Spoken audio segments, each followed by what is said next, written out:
بہت بہتر ہو جاتی ہے. لیکن اگر کوئی سویلین ایسا کام کرے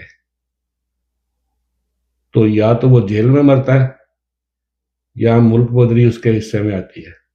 عزت دینے کے بجائے اس کو رسوا کیا جاتا ہے، اس کو غدار ڈکلیئر کیا جاتا ہے. مثال کے طور پہ ہم پاکستان کی ہسٹری میں دیکھیں قائد اعظم کے ساتھ کیا ہوا.